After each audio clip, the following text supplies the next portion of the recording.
8 or 24? Number 8. 24 was more challenging.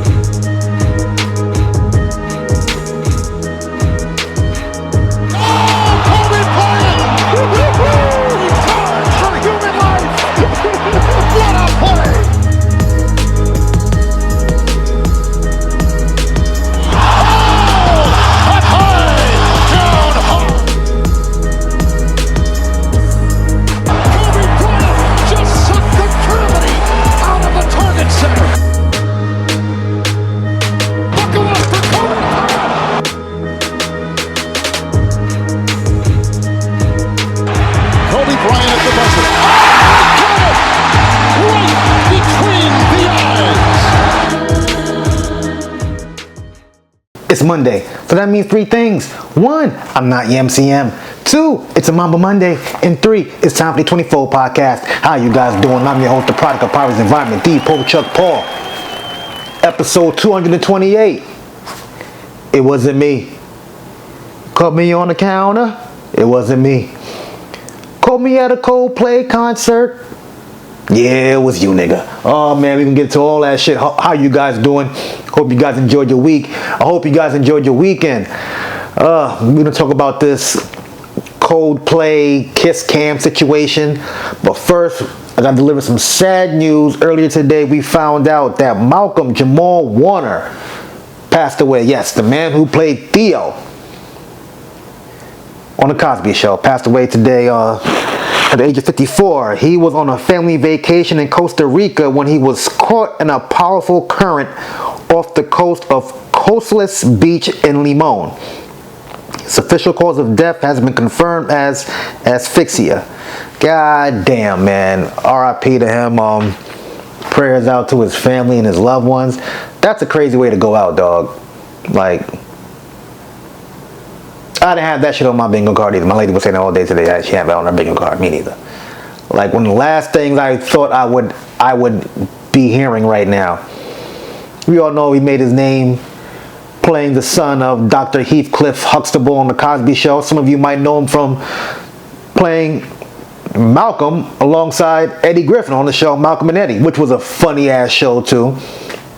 He also started a podcast called N-A-H. Not All Hood, where they discuss a lot of things in the black community that needs to be talked about, that which some folks are afraid to talk about. You know, damn man, it's crazy because him and Kadeem Hardison, Theo and Dwayne Wayne were like my blurred heroes growing up because they got fly, they got girls, and they got good grades. Hell, they even got good jobs on the show. You know what I'm saying? But yeah, man. Rest in peace to Malcolm-Jamal Warner. We lost a real one, dog. Like, this is sad as fuck, man. I believe he has one child. I don't know if he's a son or a daughter, but yeah, sad losing a father. Oof. Well, moving right along. Well, Coldplay made 4 singles in one night.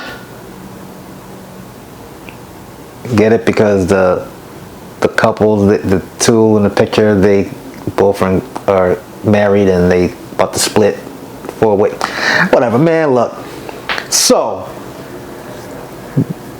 there's a term called "don't shit where you eat," which means don't do dirt where you work. You know what I'm saying? See, I won't know about that because, you know, black men don't cheat. You know what I'm saying? We don't cheat. You know what I'm saying? We don't cheat. You know, I don't subscribe to that type of behavior. But during a Coldplay concert,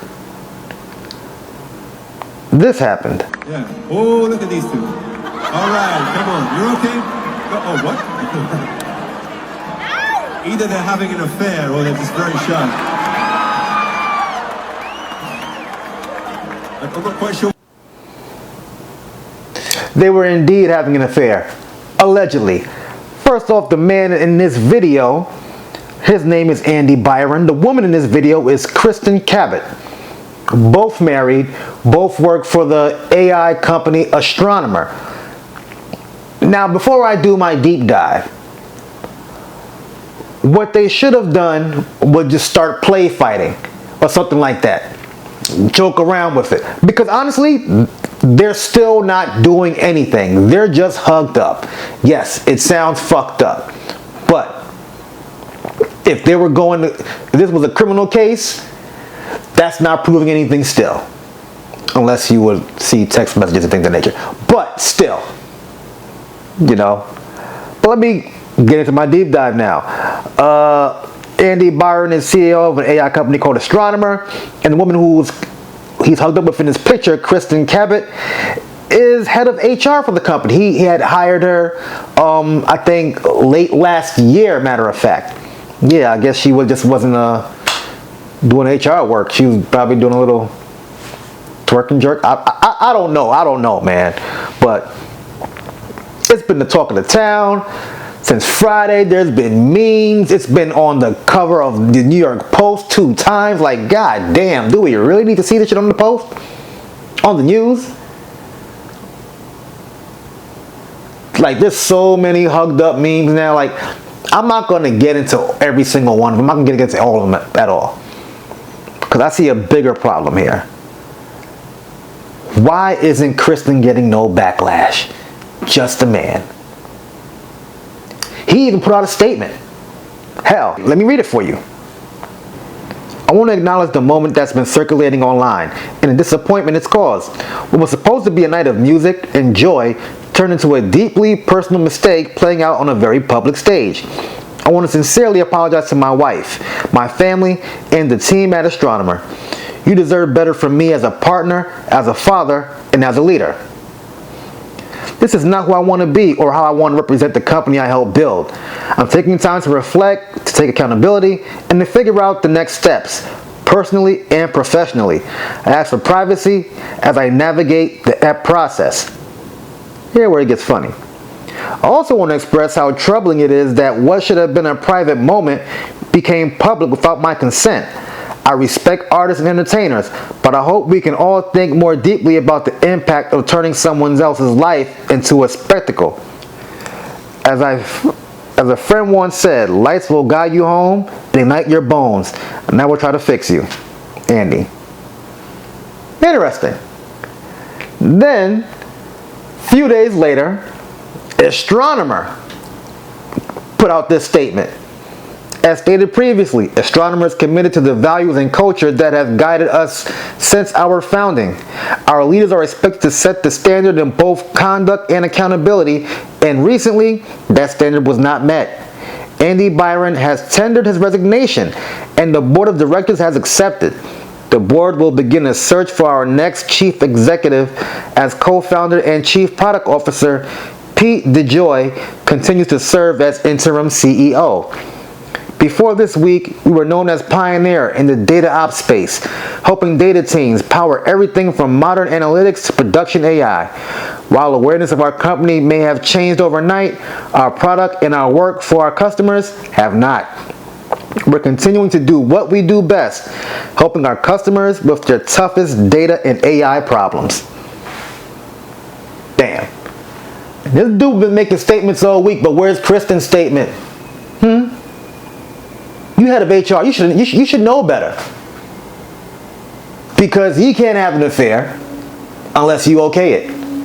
Hell, she shouldn't have been having an affair either. I'm gonna tell you guys something. This is where it gets funny for me, because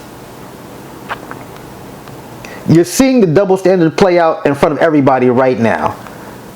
Like, she's married, but you will not see any woman shaming her for cheating.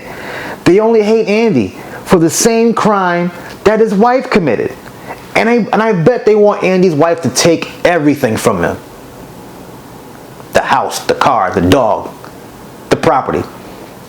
Well, I hope Kristin's husband, the billionaire CEO of Privateer Rum, throws her punk ass out on the street. That's right. She's married to another CEO and founder of a rum company. Old money. One of the wealthiest families in Boston. That goes to show, not all, but some women are always looking for a greener pasture. Never satisfied. Like, seriously. Recently divorced in 2022, recently married now. They just closed on a $2 million home together.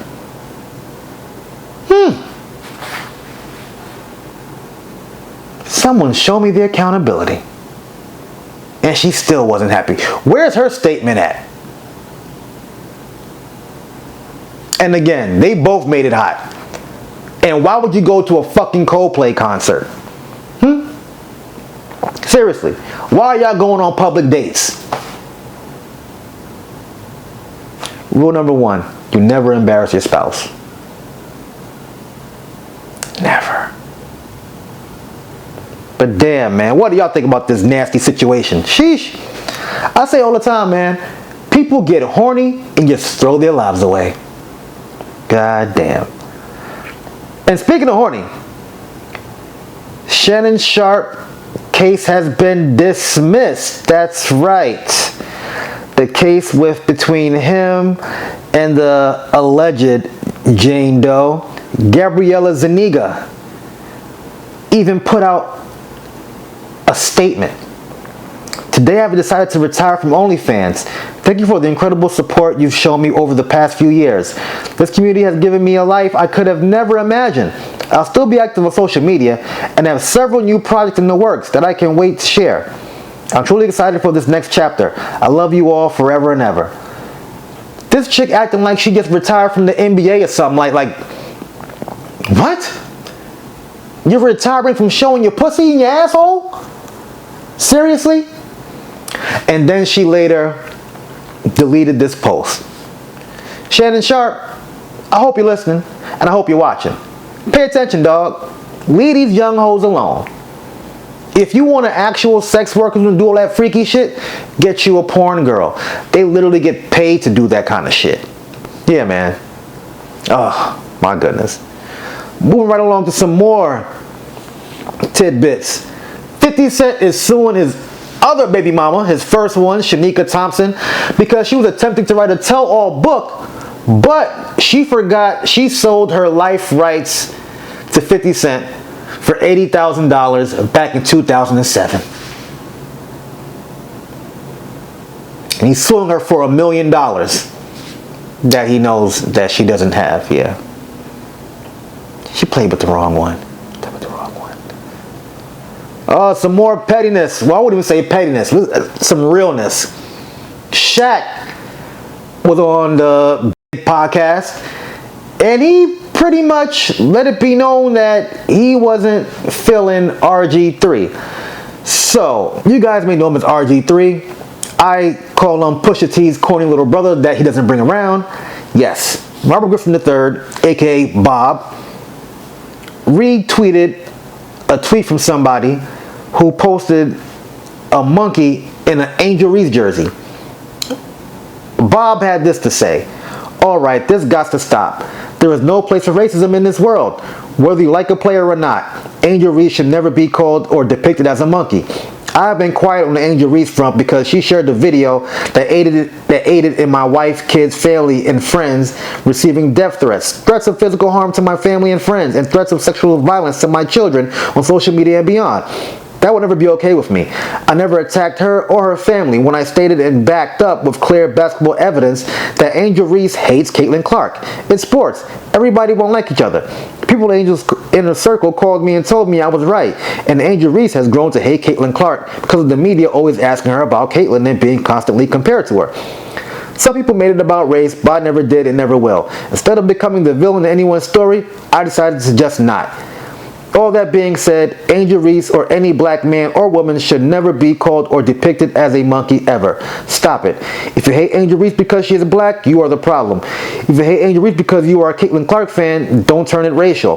There should be no space for racism in this world.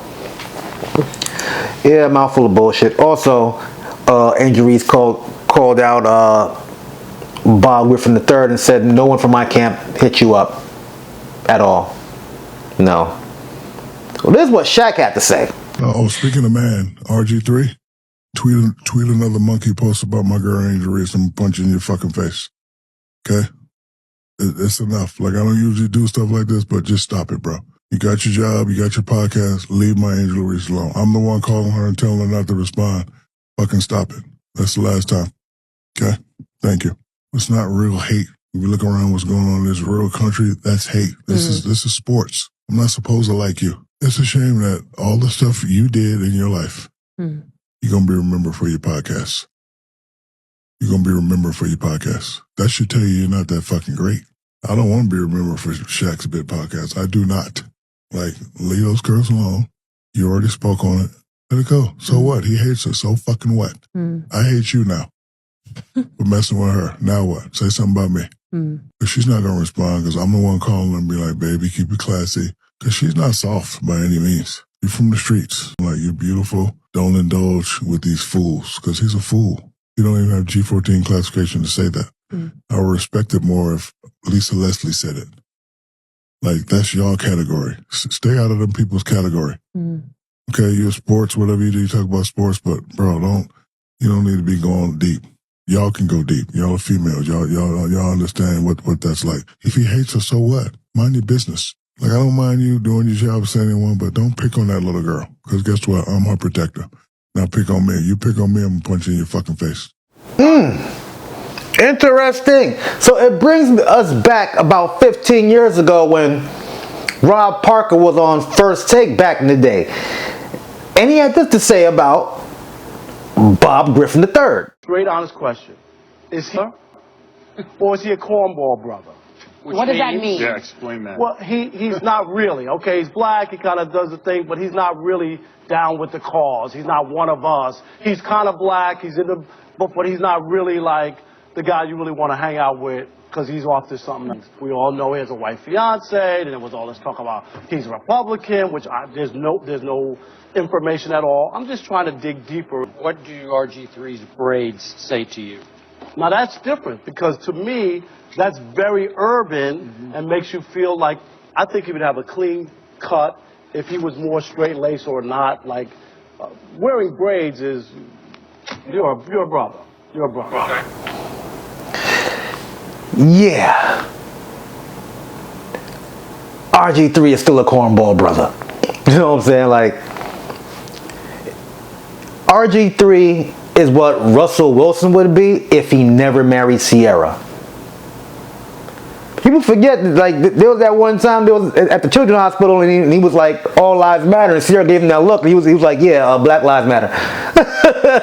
Like, she had to really rinse the white off him a little bit. You know what I'm saying? But yeah, man, with that Angel Reese and Caitlin Clark shit, look, there could be a positive post on Facebook about Angel Reese. You will see 100 negative posts that have nothing to do with anything. Calling her out of her name, talking about her looks and whatnot. And look, I like Angel and Caitlin Clark. But when I see Angel Reese hate, I'm posting pictures of Screech and Billy Kidman. Because that's what Caitlin Clark looks like to me. A skinny little white boy. You know what I'm saying? But keep it basketball. You know what I'm saying? Not race-related people. You can like two basketball players at the same time. You really don't have to pick a side. You don't have to hate the other. Yeah, moving right along. Sticking to basketball. Who, after being waived by the Bucks, Dame time is back in Portland on a 3-year deal, I believe to be around the $60 million mark. He will rehab his Achilles in Portland, so he could be with his family and whatnot. And he'll be back the next 2 years. Funny enough, he's gonna be playing alongside the guy he got that was traded for him, Drew Holiday. I wonder how that backcourt's gonna work out, because it's gonna be him, Drew, Dame when he gets back, maybe, or maybe they may trade Drew. Who knows? Who knows, man? Who knows? But that's dope. You know what I'm saying? I guess he was like, look, the grass ain't green on the other side. By the end of the day, he didn't want to go to Milwaukee. He wanted to go to Miami. And once again, Miami lucked out. They didn't get Damian Lillard. Hell, even Bradley Beal was bought out of his contract and signed with the Clippers. Miami lost out again. So who knows, man? Like, who knows? You know, but shout out to Dame Lillard. Before I let go, I told you guys I was going to see Superman, and I did. I give Superman a solid 7. It's a great intro movie. A lot of Easter eggs. We got to see Supergirl near the end of the movie. The Hall of Justice, so you know there's going to be a Justice League coming soon. They're called the Justice Gang so far. Mr. Terrific was the real star of that movie. He was whooping ass. He was figuring out all types of gadgets and whatnot. And they introduced the boom tubes. Yes, the pocket dimensions as they were calling them in Superman. So we're definitely going to end up seeing some, what's the guy's name? Darkseid real soon. Hopefully. Maybe even the Vandal Savage. Hopefully, man. But I give it a solid 7. It's a good movie. Check it out on a Tuesday or Wednesday at the AMC theaters because they're half off. That's what I did. And I'm probably doing the same thing for Fantastic Four next week. Well, this week, yeah. Well, next week. Yeah, man. And I can't wait to get a haircut this week. Ooh, I got the do-rag on. Man, like I always say, like, share, subscribe, comment. God is good. God is great. Thank God my paper's straight. I am the Pope Chuck Paul. Peace out.